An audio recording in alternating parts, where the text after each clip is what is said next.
d'habitude laata bésu tey bi ñu def ay séance de travail ba ñu yegg ci bésu tey bi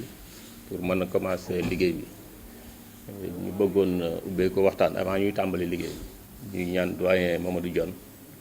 nga defal ñu ñaan ñu ubbee ko waxtaan bi avant ñuy dugg ci waxtaan jërëjëf.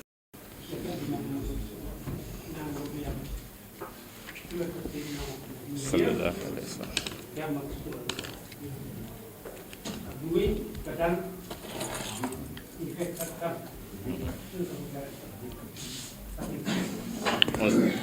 alayhi wa sallam. Amin. Ligne AFTU bi ñu mën a commencer di exploiter ligne bi dëkk commune Yène tey naka yàlla tuddal xëj na pour mu mën démarrer mais mën naa wax ne ay at ci gannaaw bëggoon nañu mu dugg fi waaye yéen bëggoon nañ ko waa AFTU aussi ñi ko yoroon ci kilifa yi ci jamono yooyu exprimer woon nañ besoin bi ñuy wax ne daje bi nag bu amee tey am na waxtaan yu ko jiitu fekk na fi secrétaire municipal fekk na fi Mame Baxaw monsieur le maire de la commune de Yène aussi Gorgui Ciss daje yi ñu fi def yëpp bu ko fekkul tamit jox nañ ko compte rendu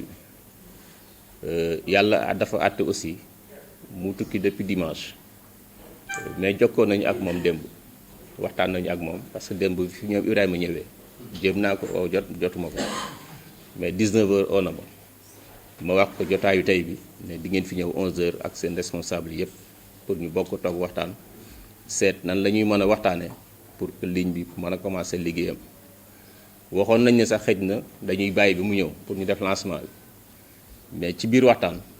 ñu ne nañ commencer tey liggéey bi ngeen commencer exploiter ligne bi la cérémonie officielle proprement dit du lancement moom bu ñëwee mu def ko loolu waxtaan nañ ci ak moom ba déggoon nañ ci démb vers 19h. may wax ne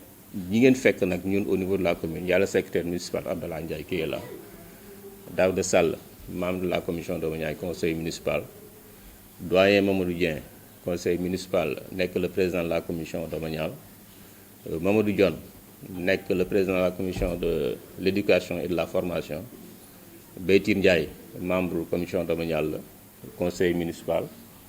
Oumar Gueye employé municipal au niveau de la commune chargé du développement ñi ngeen fekk tey xëy na ñeneen mën nañ ñëw mais liñ leen di mën a wax moo di la commune de Yène mu ngi leen di dalal jàmm ci biir commune Yène di ñaan li nga xam ne moom la ñuy waxtaane pour que ngeen mën a exploiter ligne bi mu nekk suñu yokkute ñun ñëpp suñu njëriñ ñun ñëpp ku si nekk gis si boppam mébét bi ngeen am pour dugg Yène dañ leen ciy accompagner parce que loolu mooy suñu wareef seet loo xam ne lii day yokk commune Yène pour que surtout lu jëm ci mobilité nit ki mu mën a doxi soxlam ci heure bu mu ko bëggee ci nu mu ko bëggee ci condition yoo xam ne yi su revenu may na ko loolu lu am solo la te yaakaar naa loolu ngeen ñëw pour accompagner ko pour ànd ci ak ñun pour que population bi aussi mën ci gis seen bopp parce que transport bu woyofee rek yomb nit ki dina mën doxi soxlam te dina ci am satisfaction loolu nag commune bi la war a mais bu ñu gisee partenaire boo xam ne bi dafa ñëw pour accompagner commune bi si loolu ci moom dañ ci ànd ak moom moo tax ñu joxe suñu entière disposition pour que disposition technique yëpp yi ci war ñu waxtaan si ak yéen pour que ligne bi mën commencer def exploitation bi di wax ne c'est la ligne 86 bi fas yéene dugg Yène itinéraire bi li ñu ci waxtaan démb li ñu jot comme information moo di day commencer Toubab Dialaw ba rond-point Tali Diallo foofu lay jeexale vice versa buy départ tamit noonu lay déparé atterri Toubab Dialaw en passant nag par Yène Dougar Bargny Rufisque Diamniadio Tëngéej rond-point Fass Mbao Kër Mbay Fall ba yegg foofu loolu mooy itinéraire bi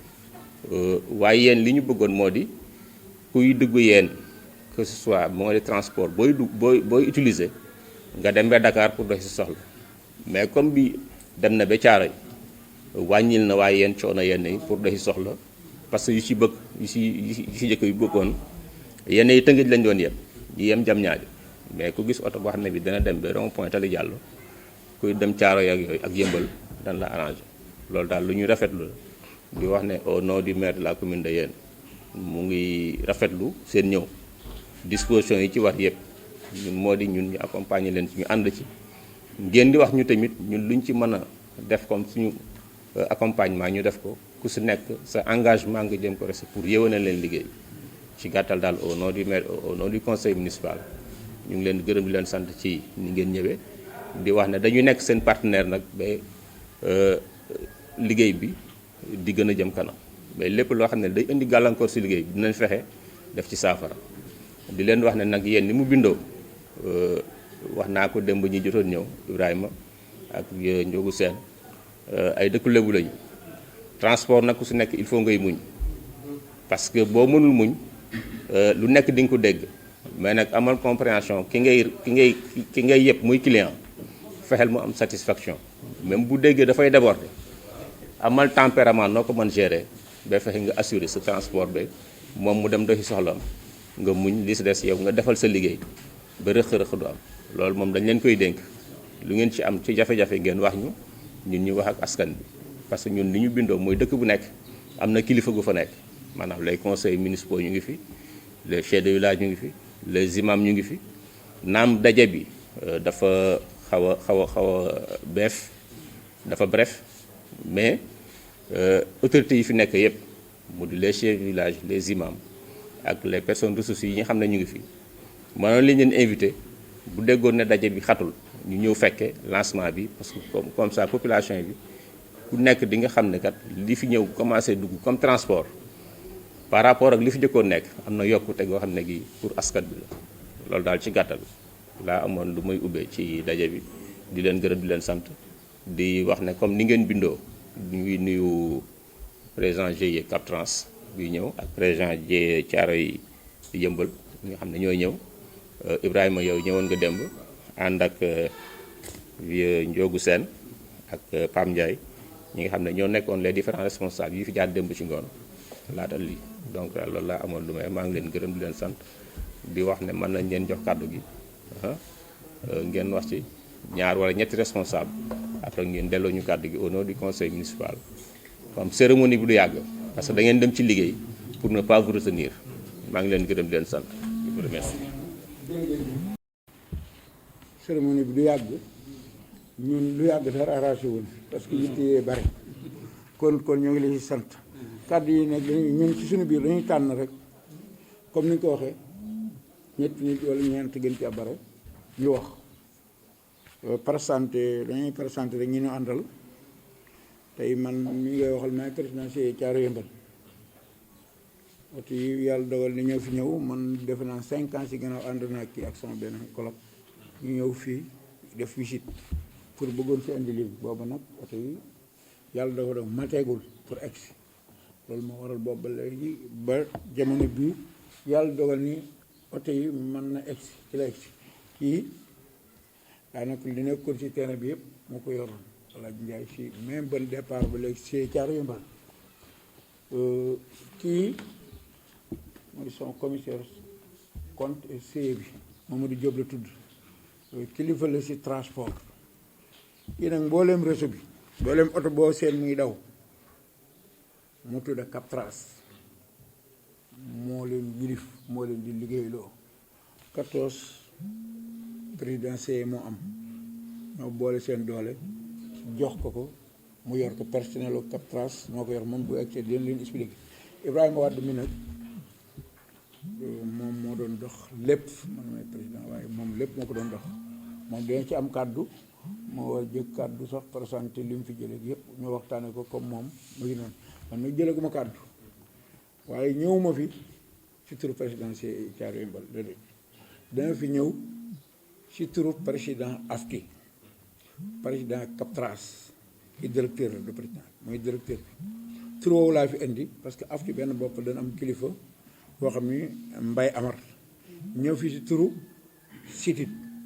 Babacar Fall jiite lépp loo xam ni mooy daw si tataay nga xam ne état ko yor Babacar Fall moo ko yore muy ligne yeeg yëpp su ne woon ligne bi du fi ñëw du ñëw parce que si biram la ñuy toog ñuy waxtaan ba juboo ni ligne bi mën na dem fee mu xool ba xam ni yàqul dara baax na mu accordé bu accordé wul du jàll kon naa bàyyi ni président Afti am na kontante ci dugg gi fi dugg parce que état da ko sas nekk fépp foo xam ni Sénégal population nga fa loolu état moo ko sas président Afti dugal ci loxoom it fu oto man dugg na ngeen dem jëli nit ñi fa ne oto yi ñun moomul leen parce que état d'accord bi mu nu ko joxee it dañuy fay ko fay ba pare amuñ sot waaye amoo droit kenn amul droit jël oto dawal ko ci benn ligne boo xam ni sitit joxu la ko kon moom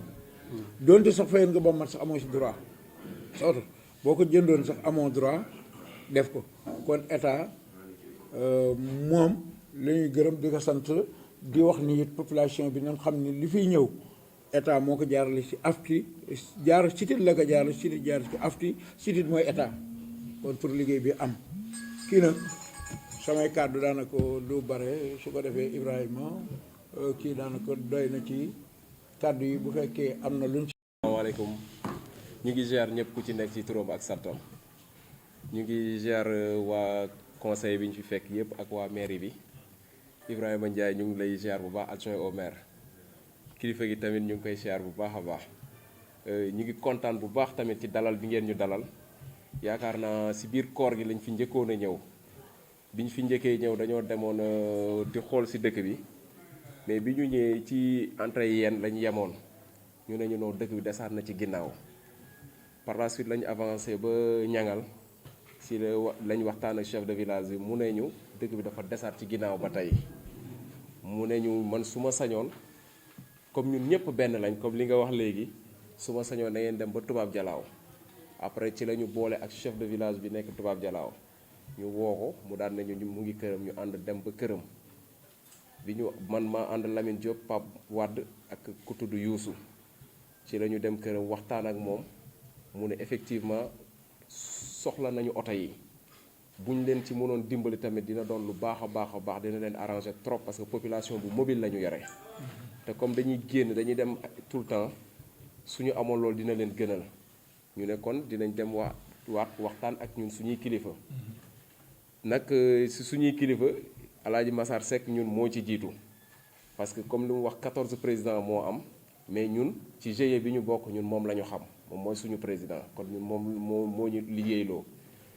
yàlla def aussi bi ñu ñëwee dalal bi ñu dalal sant nañ ci bu baax a baax ci la ñu xamal ne ah oto yi day war naa génn mais date bi amaguñu woon date bu officielle léegi jour bi nga xamante ne ñu ngi commencé am date bu officielle ci laa wootewaat yëgluwaat kilifa gi ne ko ñu ngi waaj a ñëw après bi ñu demee bañ na ñëw jour temps la oto yi di génn ci laa ko woowaat ne ko oto yi ñu ngi génn bi ñu génnee aussi ci laa wootewaat ci la ma paas noonu après ñu waxoon ba ñu conclure ba ñu tënkoon samedi la ñuy gisee comme tey jii ah sant yàlla bi ko suñ borom dogalee tamit ñu gisee ñun yéene ji mooy liggéey rek parce que amuñu leneen lu dul liggéey parce que boo xoolee ñi fi toog yëpp daanaka la majeure partie ñoom moom oto yi ñii ay receveur lañ aussi ñii ay chauffeur lañ kon ñëpp liggéey rek moo leen fi indi te bu ñu ñëwee fekk ci beneen population dañuy coopérer parce que dëkku jàmbur aussi boo fa duggee da ngay def li waa dëkk bi bëgg te ñun liggéey doogu moo tax ñu jóg kon jaakaar naa ne dinañ déggoo bu soobee suñu borom léegi nag lépp loo xamante ne mën ngeen ñu ko jàppalee ñun ñu ngi leen ci tàllal loxo comme li nga wax léegi partenaire lañ ci ak yéen kon partenaire moom yaakaar naa déggoo dafay war jamono bu nekk lépp loo xamante ne naqari leen ci ñun tamit bu yegsee bu soobee suñu borom dina egg fi mu war a egg parce que képp koo xamante ne muy chauffeur muy receveur yaa ngi ci tali bi di def loo xamante ne waroo ko def dafa am ñoo xamante ne ñoom lañ fi teg ñuy saytu loolu mooy kii mu la doon wax Captrans kon maanaam ñun daal fas yéene nañu ànd ak yéen ci liggéey ci jàmm ak salaam et doxal lépp ba nga xamante ne ñëpp dinañ ci gis seen bopp population bi dina mën a dem saa bu mu ko soobee aussi opérateur bi nga xamante ne mu ngi doog a dugg ci transport xamagul xam fi muy teg tànkam ba mën a ñeme investiraat ci transport te investiraat ci transport mooy ligne bi ñu ko teg mu dox ba mu mën ci gis boppam ba nga xamante ne bu ñu nee prolongement tali bii nii mu mën a am sañ fitu jëndaat oto tegaat ko ci tali pour mu mën a prolonger loolu nag ñu ngi leen ciy xaar yéen tamit aussi ñu ngi ko doon waxaat ci beneen kii bi mooy terminus parce que bëgg nañ am terminus boo xamante ne day baax lool pour chauffeurs yeeg receveurs ñu am en même temps ay toilettes ak yépp parce que nit tamit boo koy liggéeyloo da nga ko war a teg ci ay conditions yu baax te conditions yi nag espace bi yéen a ko yore fi mu nekk nii kon nag ñu ngi koy yaakaar ci yéen jërë ngeen jëf. rajim bismillah rahmaan rahim maa ngi tudd Khadim Mbacke Dieng oui waaw dañuy wax d'abord waaw dañuy wax d'abord salaamaaleykum waaw muy nuyoo jullit ñu nuyu ko ñëpp di nuyu vraiment monsieur le maire mi nga xam ni moom lañ ci fekk parce que ku ne adjoint maire mën nañu maire lañ ci fekk rek bu ñu ko fekk day mel ni maire lañ ci fekk waaw ku xam nu maire yi tënkoo suñu kàddu bu njëkk day nekk aussi kàddu remerciement donc ñu jëmale ko ci Ibrahima parce que muy man muy président xëy na responsabilité yi bëri woon na ak programme bi ciy dox fi mu ñu fekk yaakaar naa man maa ngi fi doog a ñëw donc président sax xëy na mu ñëw fi mais lépp li nga xamante ni waroon nañ ko fi dox rek en amont avant ñu fi mën a indi ligne moom daf si nekkoon di ko dox boobu ba léegi donc di ñëw bureau di ànd ak Babacar Ndiaye ñuy wàcc di fi dox donc kon tey bu ñu toogee fii di wax li si njëkk mooy ñu jaajëfal ko gërëm ko si kanam tout le monde ñu xam ne la ñu ko dénkoon li nga xam ne pour mu dox ko fii vraiment dox na ko te matale na ko te ñun gis nañ ko te kontaan nañ si bu ñu jógee foofu dañuy remercier aussi autorité municipale yi nga xam ne moom lañu fekk parce que comme ni nga ko waxee donte ne bu ñu fekk loolu maire ngeen di rendre compte maire mais moom tamit amul bis bu mu fi jógee te woowuñu téléphone wala mu déplacé wu ñëw ba bureau rendre ñu compte si accueil bi nga xamante ni def ngeen ko si dalal bi ngeen ñu dalal mais aussi seen ouverture pour oto yi ñëw fi parce que ni ko président waxee sànq depuis 2015 yaakaar naa ñi ngi dox pour fii mu mën a am ligne bu fi dugg li ñu ko doon doxee fii moom bokkoon na si demoon na sax ba yërmandeem moom da doon ñëw bureau naan ñu est-ce que duñu jël ligne 74 ñu prolongé ko mu ñëw ba Dougar ba chef de village Dougar benn paa bu sant Ndiaye jot na ñëw bureau doon fa déplacé wu kon nga xam ne mbëbët la ak yéene bu yàgg bu ñu am pour oto yi dugg fi mais dafa fekk mu nekk yéene boo xam ne dañ ko bokk ak autorité municipale yi mais aussi bokk ko ak chef de village yi nga xamante ni ñu ngi fi parce que ku nekk si sa côté yaa ngi doon jéem di dox loo si mën ñun sax ñu am ay liggéeykat si wàllu régulation wala contrôle yu dëkk fii si biir dëkk bi doon xëyee fi dem ba ay jam ñaajo di fa yor ay ligne di ko gérer ñoom it ñu doon ñëw sax naan dañoo bëgg oto yi ñëw fi kon mu lay wan ne rek demande de transport bu existe la bu am fii donc bu demande de transport amee nag ni ko président waxee sànq ñun ñuy def activité boo xam ne activité publique la donc bu ñu yoree activité publique di ko def donc dafa bokk si ni ko monsieur le maire waxee sànq maanaam si suñu warugal ñun ñëpp en tant que population en tant que ay sénégalais ñu fexee ba mobilité pour tous mu nekk loo xamante ni lu possible la te su boobaa ñun dafa am wàll bu ñu ci féete yéen en tant que représentant état parce que prolongement état ngeen représentant état fii nga xamante ni mooy yéen donc dafa nekk benn mission boo xam ne dañoo ànd bokk ko donc bu ñu ko àndee bokk ko nag mu nekk lenn ci wàllu service public lu ñu bokk donc ku nekk daf ci am cër bi ñu ci am ñun xëy na mooy fexe ba am matériel bu nekk ci norme comme ni nga ko waxee woon sànq ba population bi bu ñu bëggee déplacé wu ñu mën a mobilité wu déplacé wu mais ñu déplacé wu dans des conditions de confort et de sécurité yoo xamante ni c'est acceptable pour population bi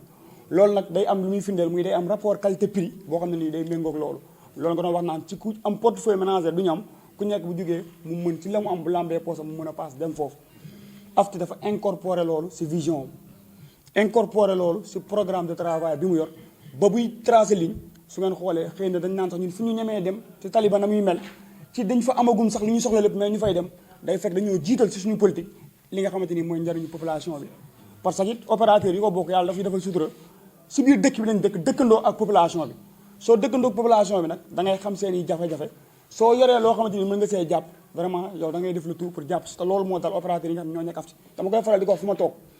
man dañu nekk Sénégal mu nekk dëkk boo xam ne dëkk bu yaatu la ñu nekk fi bëri na ñu fi yor ay milliards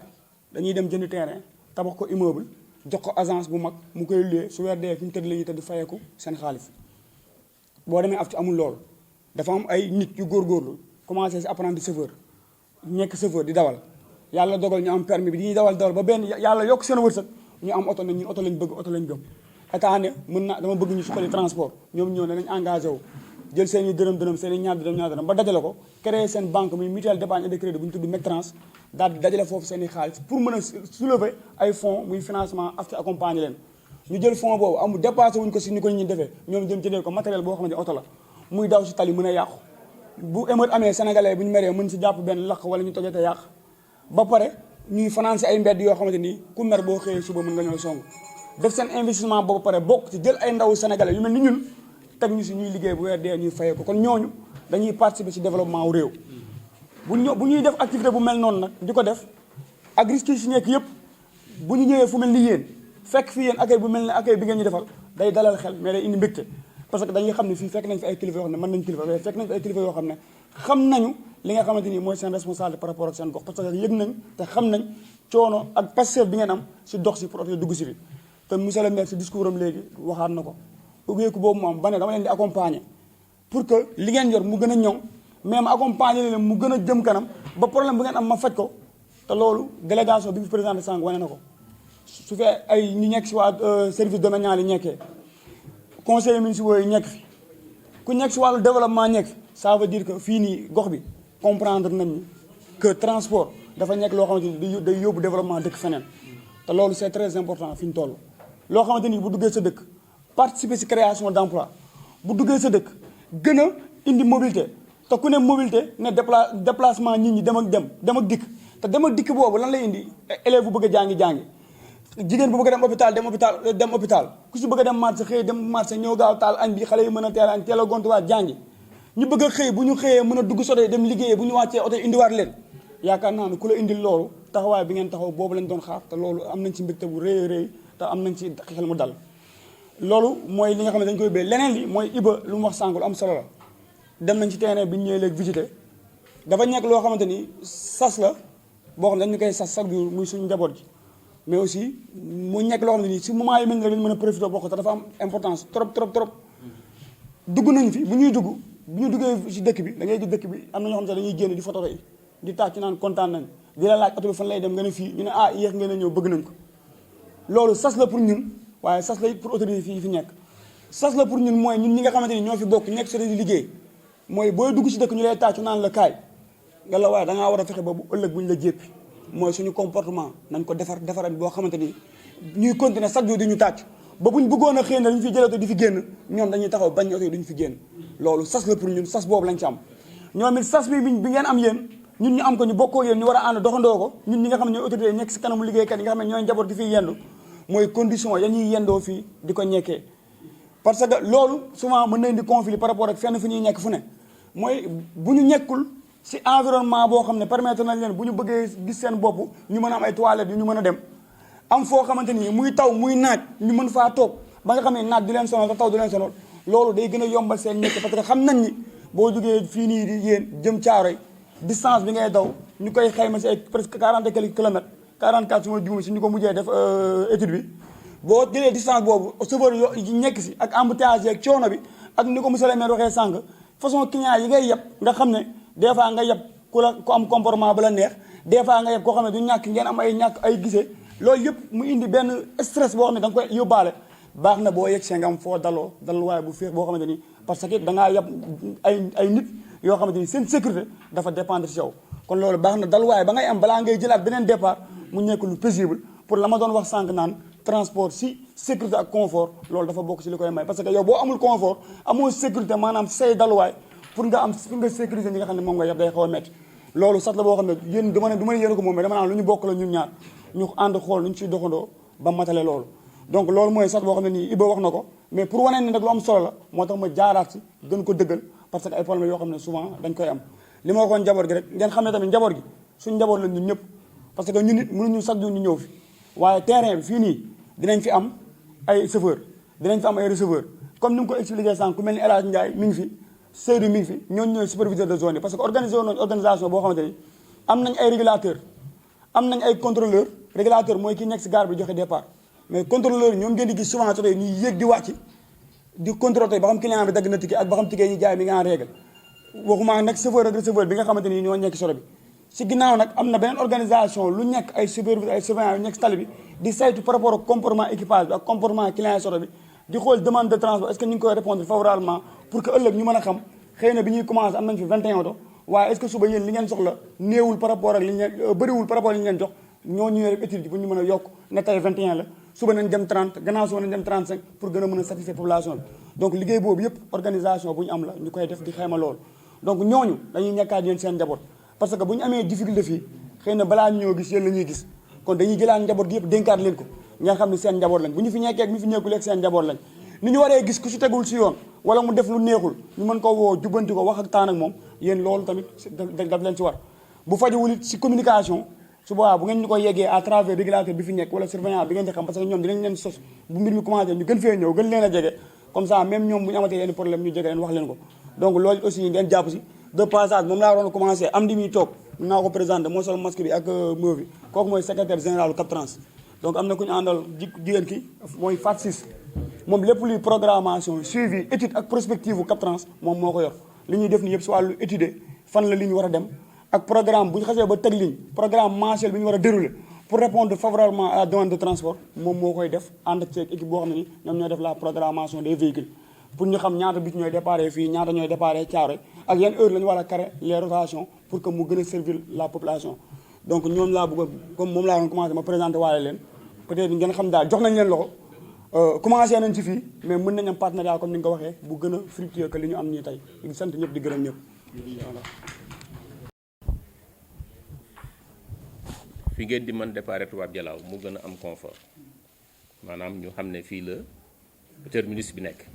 te terminus dafa am lu mu laaj parce que ña fay toog di xaar tey jël départ il faut ñu am loo xam ne li bu ñu soxla seen bopp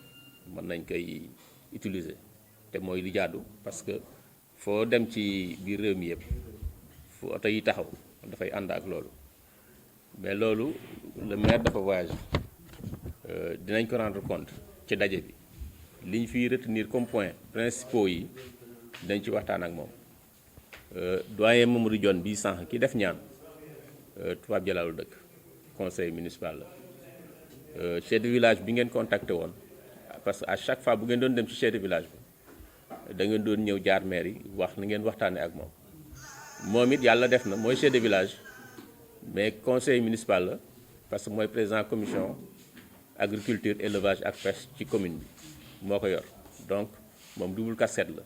rôle ba mu ci joué li mu nekk conseil municipal nekk en même temps autorité chef de village moo tax mu joué ci rôle boobu pour que faciliter nit ñi li nga xam ne dañ koy soxla bés bu jot loolu moo tax mu taxawee noonu te moom tamit bu ngeen fa demee wax nañu ni mu ñuy waxee noonu la ñu rendre compte maire à chaque fois Abdallah dañ ciy jokkoo di ci wax comme maire du fi nekk toujours ñun li ñu waxtaan ak moom rek dañ koy jotali comme ça mu jox ñu la conduite à tenir pour mën a seet nan la ñuy toppee ci processus bi pour mu mën a aboutir ba tax na ñun li ñu ciy def moo di dinañ seet au niveau de Tubaab Jalaaw fan la terminus bi gën a adéquat parce que boo xoolee dëkk ba na mu bindoo boo wàccee ba si suuf foofu amul espace bu adéquat la ligne Dakar Dem Dikk mu ngi fi dugg na fi il y a quelques années de cela te ñoom dañuy dem ba ci suuf foofu la ñu jëlee départ te mënu leen bokk ak ñoom benn point départ te foofu sax milieu ba dafay xat parce que nombre de bus yi ngeen di utiliser ñoom duñu utiliser nombre de bus yi toll noonu parce que ñoom au maximum benn ñaar la ñuy utiliser pour yuy taxaw mais fii sànq li ma dégg moo di au minimum y aura 11 entre 11 ba 15 yoo xam ne dañu jël fii départ parce que départ yi ni ngeen koy fixé moo di supposons 10 minutes nekk wala 15 minutes nekk am bu départ donc loolu dafay nekk ay départ yoo xam ne yi dana nekk toujours ay bus yoo xam ne ñu ngi sur place bis fu muy nekk sur place nag il faut mu am espace boo xam ne bi dinañ fi mën taxaw convenablement pour mën a jël départ te loolu bu ñu demee ba compréhension population bi xam loolu day faciliter pour ñoom bu ñuy génn di dem loolu nag à notre niveau au niveau de la commune dañ ci defal liggéey nu mu gën gaawee le maire dina ñëw balaa yàgg mais dafay nekk ci loo xam ne lii dañ ciy travailler ak ñun au niveau de la commune seet nan la ñuy mën a fexe loolu mu am ñu jëmmal ko comme ça li si war ñu ànd ci pour mën ko matérialiser ci côté boobu loolu laa amoon du ma leen ciy wax di wax ne ni ngeen fi ñëwee aussi yéen dafa am ay ndaw ay doomu yéen yoo xam ne suñuy doom lañu suñuy njaboot lañu bëggoon nañu aussi ni ngeen fi ñëwee suñuy doom ngeen di leen utiliser ci li ngeen di assurer ku si nekk chauffeur bu exprimer demande bi ngeen mën ko jël en compte ku remplir les critères pour nekk receveur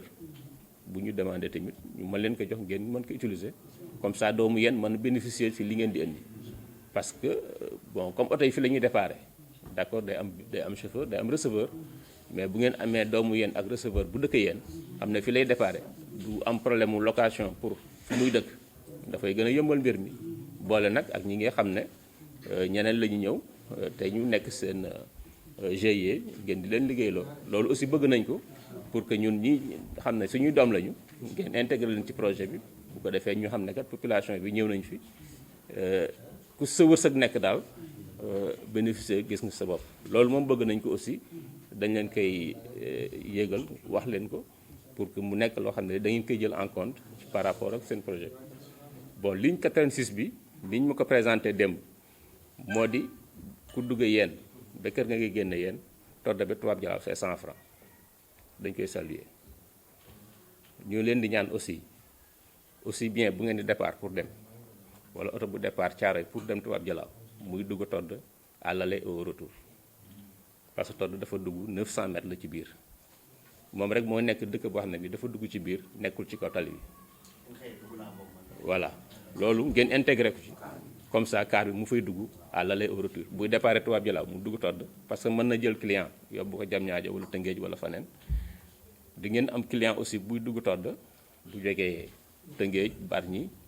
Rufisque pour dugg todd ngeen déposer ko après ngeen continuer loolu moom jël leen ko en compte ci loolu. voilà loolu rek moo nekk loo xam ne techniquement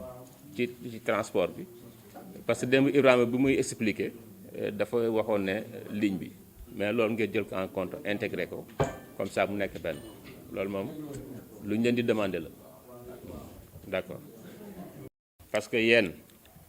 Dougar fanweer la yéen Diamniadio 200 francs la Tubaab Jalaaw ba Bargny juróom fukk la Tubaab Jalaaw ba Thiawlène maanaam boo dugg Tëngéej 300 francs la Tubaab Jalaaw ba juuti ba mooy jeexalu Tëngéej juuti ba 350 la Tubaab Jalaaw ba Kër Mbay Fall 400 francs Tubaab Jalaaw ba Fass Mbao 450 Tubaab Jalaaw ba Mbeddu Fass 500 francs Tubaab Jalaaw ba rond point Tali Diallo 550 li mooy tarif bi nga xam ne moom ngeen jox mu nekk loo xam ne lii woyof na ci waaye yéen bokk ku bëgg a déplacé wu parce que population bi ñëpp amuñu possibilité yenn yi mais bu woyofee nit ki bëgg a doxee soxlaam li mu yor ci poosam dina ci mën dem doxi soxlaam dellu si waat loolu tamit ñu koy rafetlu ci tarification bi ngeen ñu indil parce que yaakaar naa ne lu jaadul parce que ñun xam nañu fii transport bi ñu ko doon assurer c'était les voitures clando avant Dakar Dem Dikk di ñëw Dakar Dem Dikk aussi bi ñuy demee bay exprimer seen besoin pour ñëw fi daje bu mel ni lañu def ak ñoom ñu waxtaan ñu ñëw commencé def le service public mais matalewul ba léegi parce que toujours population bi ñu ngi exprimer seen besoin pour seen mobilité urbaine mu gën a yomb mu gën a gaaw ñu gën ko mën saafara parce que transport moom ku si nekk da ngay assurer sa li nga xam ne loolu nga ciy def mais kenn mënul matale mais nag yàlla àtt na ñu ngi am yokkute par rapport ak li fiy ñëw pour mën ñu gën a dimbali loolu parce que commune bi la waroon mais bu ñu gisee partenaire bu ñuy woyofal loolu dañ koy gërëm di ko sant di wax ne seen kilifa yëpp ñu ngi leen di gërëm di leen sant ci taxawaay bi ngeen am accompagnement bi mu waxoon daal sànq dañ koy réitérer te le maire bu ñëwee dañ ko rendre compte finalement moom lépp lu ci wareef officiellement mu def ko xëy na waxtaan bi nii pour démarrer les travaux mais le lancement officiel sera fait par le maire lui-même loolu la ñu waxtaan ak moom démb te boobaa lépp loo xam ne li administrativement warloo nañ ko ak yéen dañ ko xaatim ci kayit ngeen téye ñu téye mu nekk des engagements yoo xam ne yi toutes les parties prenantes ku si nekk sa wareef da nga koy respecté loolu moom mën naa ko wax ci jotaayu tey bi parce que bi ñu dégganteeg moom démb loolu lañ ko wax donc daal ci gàttal pour ne pas monopoliser la parole mën nañ bàyyi Pa Dieng wala doyen John comme Tubaab Jalaaw la dëkk ma doon ñaan mu sànni ci kàddu c'est le président de la commission de l'éducation et de la formation au niveau du conseil municipal. ginnaaw li ngeen di wax yëpp man ba ma ci gën a neex rek commission éducation la ñu wax li ma ci gën a neex rek mooy élèves yi moom ma ci gën a neex yëpp neex na ma waaye boobu ma ci gën a neex parce que li tax ma wax ko le matin xale yi à partir de Tubaab Jalaaw pour ñu rejoindre jàngat ci lycée bi wala rejoindre yéen géej fii ci CM bi problème bu budul jeeru xaaj dañuy tardé rek boo ñëwee da ngay fekk ñu teg leen ci bunt bi donc lii bu ñëwee macha allah goon dañu yokk sant yàlla mbégte bu neex a neex a neex yàlla na ko yàlla sottal yàlla na ko yàlla sottal yàlla na ko yàlla sottal te ñu fekk te tal ko en tout cas du ma ci sore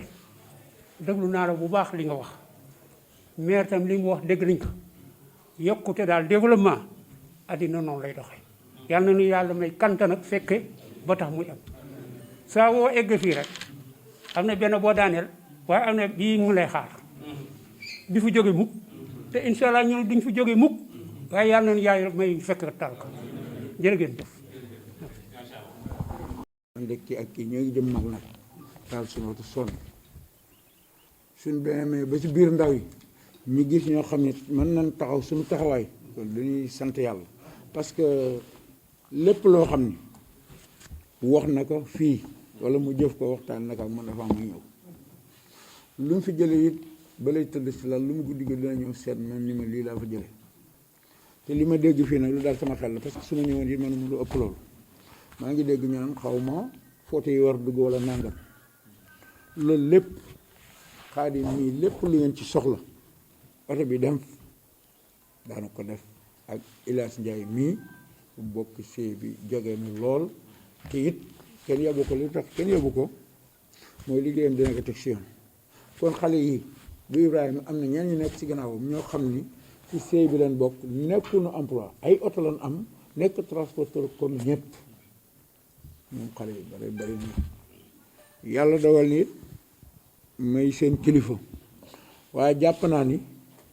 lépp lu ngeen bëgg buñ ko jotee dana faju te oto yi na fa jaar dana faju comme ni mu koy waxee nag ni mu ko waxee sànq xale la man directeur dama xale nag mag nekkul ci ay at ci ni ngay jëfee ci la mag nekk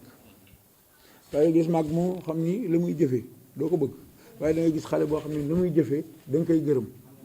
kon ñu ñaanal ko yàlla yàlla dolli suturaan dolli xewal liggéey bi ñu def nag liggéey bu jafe la am na loo wax ci emploi oto yi dañuy bëgg ne oto yi dañ leen di xaaj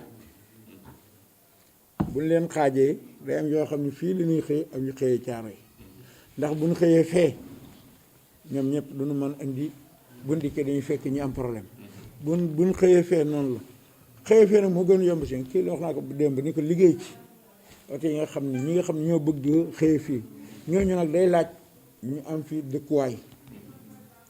loolu it liggéey la waxoon naa ko mu liggéey si parce que su ko defee dañuy jooyloo beneen bi li nga wax ci personnel bi it Xaadim mii moo yor Captras ñaata personnes ngay employé foofu 514 personnes yoo xam ne mu ngi leen di emploi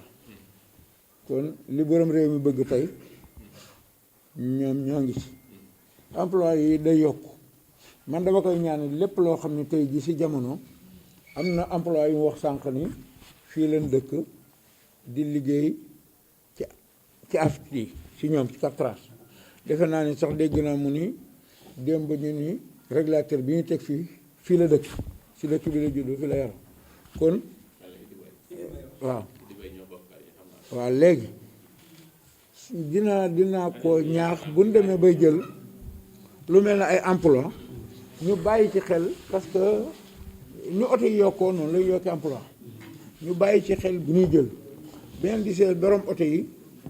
ñoom ñooy jëlatul seen emploi c'est-à-dire am chauffeur bu dëkk ci dëkk bi oto bi fiy déparé moo ëpp intérêt am ko feneen am fi chauffeur bu dëkk ci dëkk bi ci oto yi fiy déparé moo ëpp intérêt ci borom oto bi gën parce que it nga dëkk fii départ fi xëy liggéey loolu it daan ci waxtaan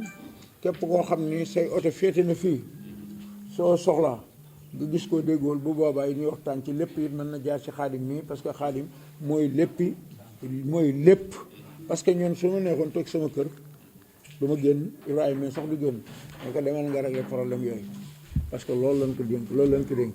kon loolu nga wax daal di ko ñaan ñu itam suñu kéemtalaay kàttan luñ ci man daanu ko def oto yi nag matul li fi ñëw waaye ñu ngi seen yeneen oto yi bu ñëwee dañ koy renforcer waaw su ko defee comme ni ñu ko bëggee daal ñu itam defe naa loolu suñuy bëgg-bëgg parce que ñun buñ sañoon oto fi muy fréquenté ak fi chauffeur bii dëkk day ànd kon ñoo ngi leen di wax ni kontaan nañu lool nag ci dalal bi ngeen nu dalal ak xale yi nga xam ne ñoo nekk sunu kanam di ñu déglu ñu leen liggéey li ñuy dox wax dëgg yàlla jub na parce que li ma gis ci Ibrahima gis ko si nii gis ko si njigannaaw du Ibrahima rek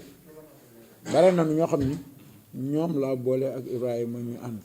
ki am na rôle bu mag bu muy see lépp loo xam ne ci Caaroy la bokk dafa am ñaar dafa nekk see bi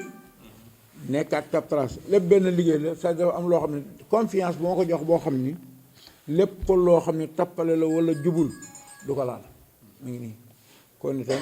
moom bu ñëwee fii bu waxee it jàppal ni Xaadim ay wax wala Masaar ay wax loolu la yàlla dogal kon ñoo ngi di sant ñëpp di gërëm ñëpp wax jaa ngi gudd di wax ne daal kontaan danoo kontaan bu maire ñëwee it ci comme affaire toilette ak fu ñuy taxaw yooyu it ngeen jàppale ñu si baax parce que it sa njaboot fu mu ne sa bët la ciy ne suñ demee ba amit tàqale oto yi fi fanaan ak yi fi dul fanaan moom dana si liggéey mais jël maay oto yi fanaan fii ak yi fi dul fanaan nunu mën a am ay néeg yoo xam ni ñoom daanu ci ne buñ xëyee liggéey waaw loolu it buñ demee ba seen koon yi loolu lépp ñu ngi siy sàkku ndimbal parce que am na ligne yu bari def nañ ko ligne 74 bi nga ko ubbee daanaka oto yi xëyee foofu yëpp dana wut ay néeg sofóor soosa ne fa buñ xëyee xëy ko dafay ligne bi it mënoo dëkk Caaroy di dawal oto di ñëw di xëy si fii kon il faut ñoom fi nekk kon it yooyu yëpp ñoom bàyyi ko xel bu dee location it jàppale na si ñu am ko foo xam ne day jógee suñuy terminus jabat gi it ma ngi seen lox jërë ngeen jëf lépp daal sant yàlla bu baax incha allah. li leen di jëkk gërëm moo di oto yi nar a commencé daw fii oto yu bees sax la parce que Ibrahima wax na ko sànq ba ñu mëbëtee pour indi ay oto yeen boobu xamuñu woon kan la oto yi yëgsi mais bi oto yi yëgsee rek la ñu accélérer procédure bi pour que oto yooyu ñu mën commencé yeen donc bu déggee ligne bi day commencé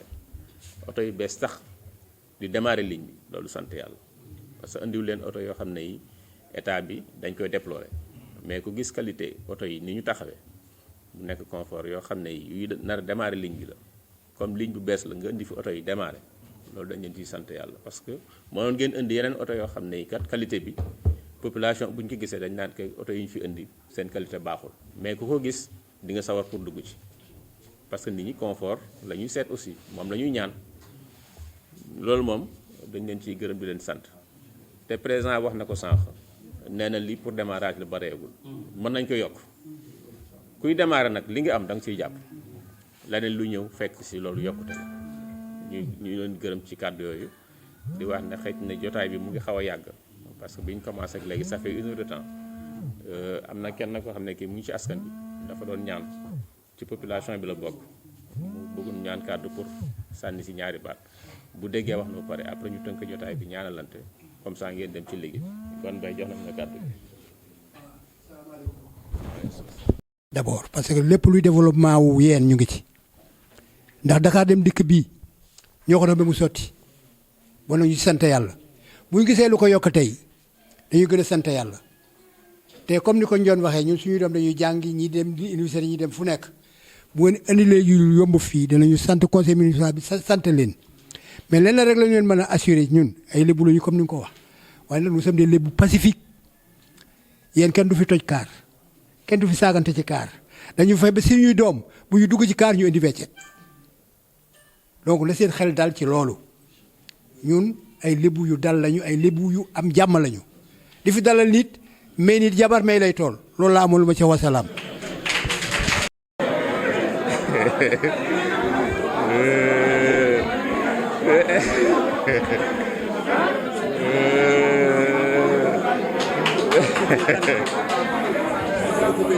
waaw bàyyil après nañ ko mbir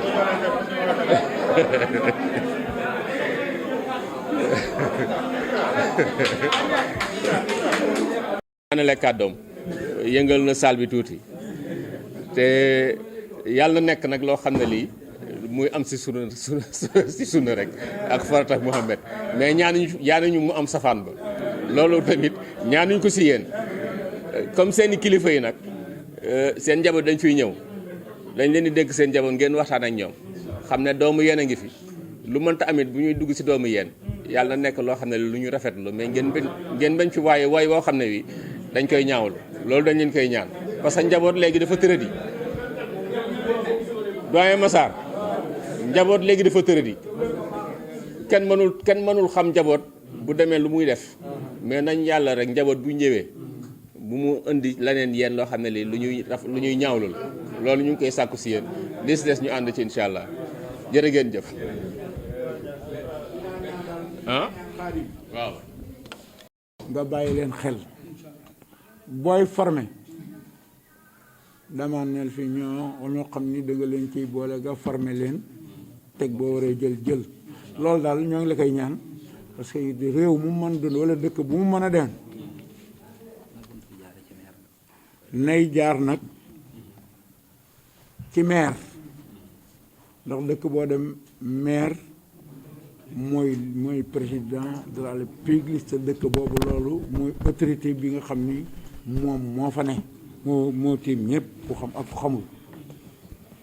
oto yi maire bu ne woon sax duñ dugg du dugg kon nga xam ne maire moom lañ dénk li fi ne kon it lépp loo xam ne yaa ngi koy dox jaar ko fa ñun nag suñu jot amuñu jot wax dëgg yàlla ndaw nga nag ay ndaw nga àndal waaye lépp loo xam ni soxla nga ko ci personnel jaare ko ci moom ak ña def seeni demande loolu daal mooy kàddu yi ma doon ñaanal jërë ngeen jëf waaw. jëmale ko ci chef de village u Ñangal mi ñu joxoon xelu dañu dem seete ci chef de village u Bam Jalaaw aussi moom it ñu ngi koy santaat bu baax a baax chef de village tamit ngeen yeggaleel ñu ko ba mu jot ci moom it bi ñu eggee ci moom daf ñoo xamal ne loo xamante ne mënoon nañ ko def te maire du la ko tere waaye dafa rafet loolu nga dem yëgali ji ko ndax mooy kilifa bi kon tamit ñu lay yeggeewaat loolu noonu fii day ñoom it ñu ngi leen di sant di leen gërëm ci bu ngeen yeggee ci ñoom ngeen xamalaate leen ko tamit noonu la demee ci ñi ñu àndaloon tamit Jamar Diop Lamine Diop Papa Modou Wade Habib Dieye ñoo àndoon dox ko tamit ba lii egg si fii ak Babacar Ndiaye ak Jam kon tamit ñun ñëpp rek ñu santaat moo taxoon ñu ne nañ ci jàllale loolu noonu ci ndigalu Massar Seck la jërëjëf. alhamdulilah.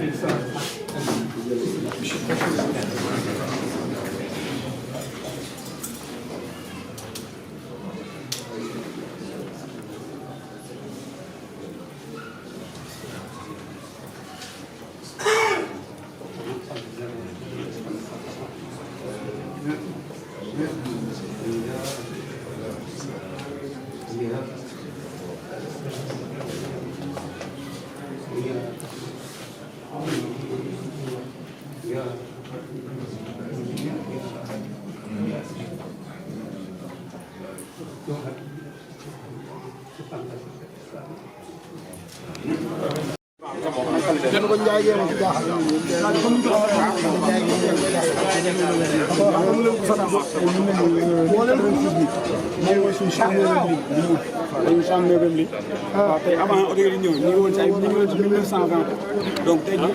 boo jógee ba ci démb yaakaar naa bu ñu nekk si ministre bi ñu recevoir au niveau de Gambie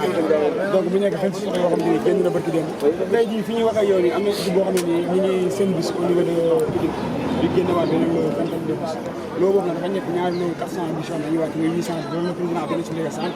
naan am na bis yoo xam ne wàcc dañu ko tey ñu ngi démarré yi ak 21 bis donc au minimum ligne bi dinañ ko dem ba 30 bis au minimum yoo xam ne yow te mën na romb loolu mais par rapport ak élevage bi au minimum bu élevage bi di jeex dinañ yegg 30 moom jëm ko après ñu xool ñu jëm ko 40 parce que ligne bi daan na lool ni nga ko waxee woon sànq rek estimer seen besoin bi nga xam ne am ngeen temps transport moo tax li monsieur le maire da wax sànq par rapport ak temps yi nga départ dama ko sànq mais biñ yéen ñu bëri moom dégg na ko man dégg naa lu ñu la wax bu leen dem yéen du rentable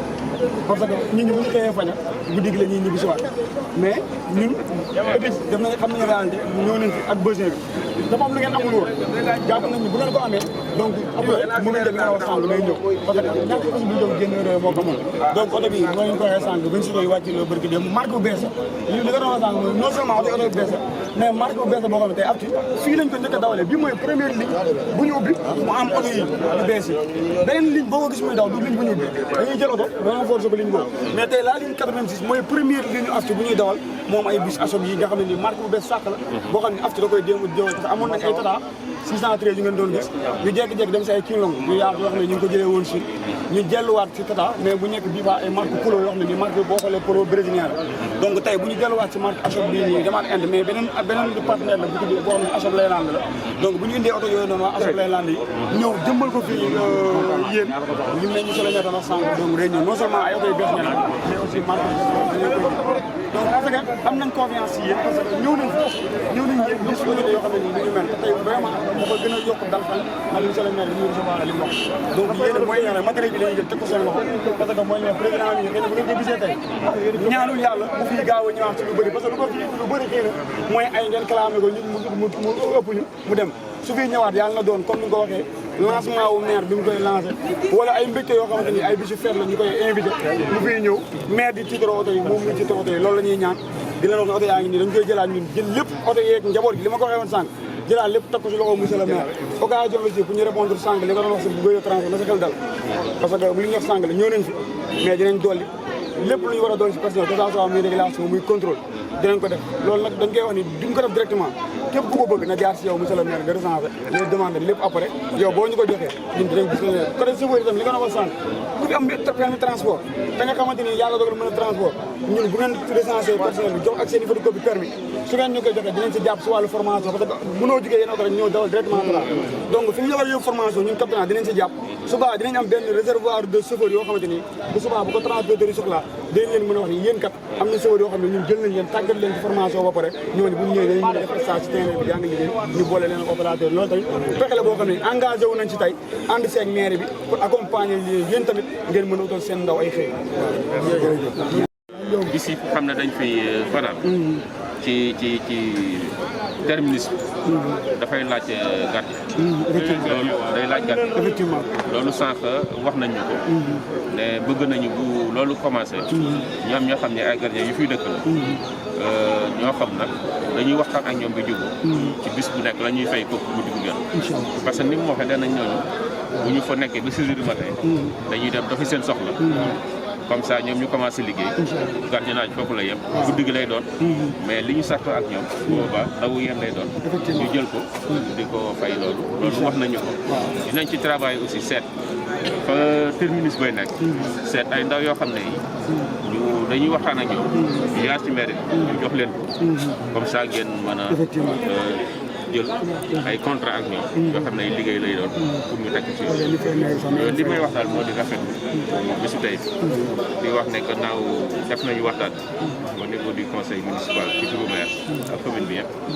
li ci rafetlu moo di disposition bi ngeen jël pour démarrer ligne 86 ngeen jël disposition yu mat sax ak qualité bi ngeen fi indi askan wi yéen ci soxla def transport man ko dox ci anam yi nga ko bëggee dañoo ci am benn chose vérification bi lu nekk loo xam ne lii parce que dimbali askan bi dimbali askan bi nag commune bi loolu mooy vocation bu gisee ku ci jàppale dañ koy gën a sant ànd ci ak moom lépp suñuy waree ñu taxaw ko moom yéen it lépp lu ngeen am loo xam ne li am ngeen ko war ko def war ko am taxawaay boo ci war a def pour jëmale ligne bi kanam bu ngeen ñu waxee ñun suñu waree ñu def loolu engagement bu ñuy jël ci kanam population bi te dinañ leen ci accompagner bu ñu wax sax accompagner mais dañ ci ànd fexe ba loolu am saa te ñëpp gis seen bopp bés bi tey dañ ciy wax daal ñu ngi leen ci gën di leen sax di wax ne xëy na luy soog a tàmbalee mais kanam la jëm bu soobee yàlla. Alhamdulillah, Fatiha ak salatu on def ci Ikhlas Fatiha ak salatu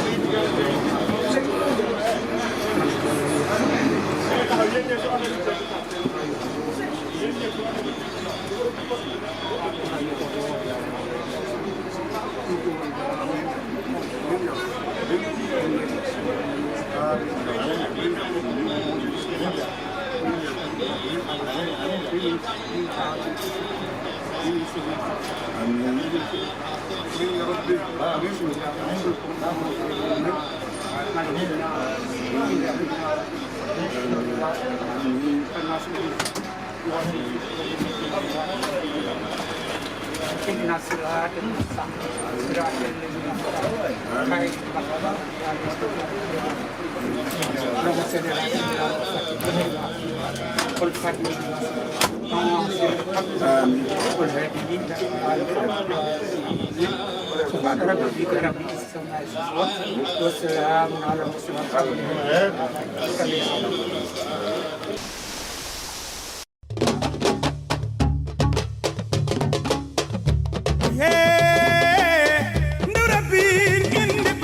Njaay ak Atuman Njaay Abu Demba Bayu ma aje aram doy na ya ayam ya ba ku doon ba ba xefase ya moom tanu saya Ndura bin lebu yi ko moom Sekk Njaay ak Atuman Njaay Abu Demba Bayu ma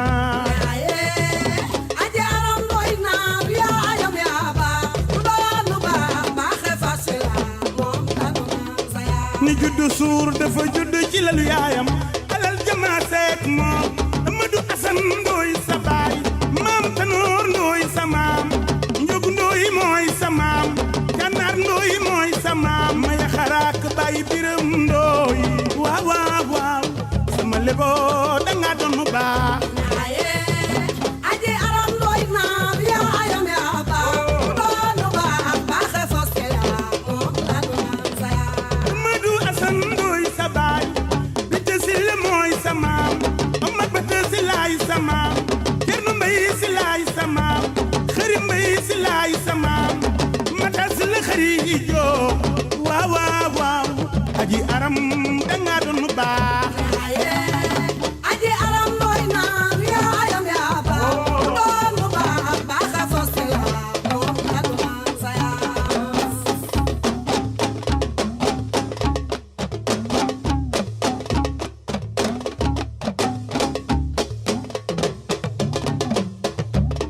njeñ ca kunun njeñ ca mbaaw njeñ mi ci jënki maa yi lébu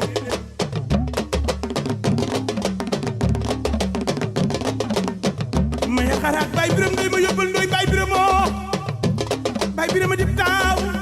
njoogu dibir Maalik njooguy jin njooguy wakaam njooguy selem mbakuma daxu bi samaam la suma la wayalee ka biir yëngu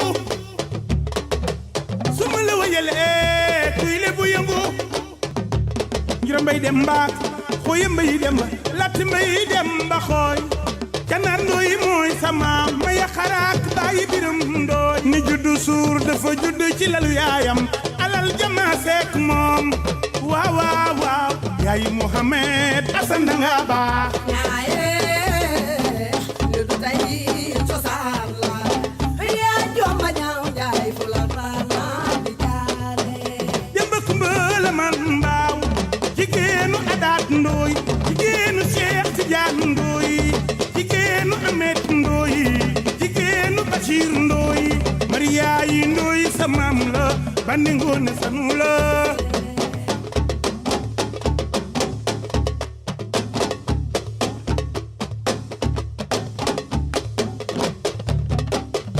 yaa jomba ñaaw fu la taana di jaare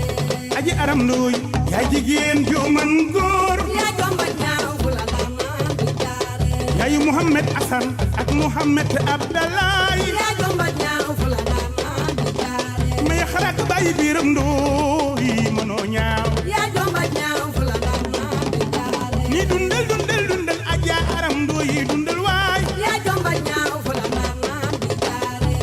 Amadou Asan Ndooy mooy sa baay yaa jomba ñaaw fu la taana di jaare mata si la xëri jóob ngooni mbeng yaayi jàll yaa jomba ñaaw fu la taana di jaare jël ci ndey jël ci baay jël ñaari yoon yaa jomba ñaaw fu la saay saay di jaare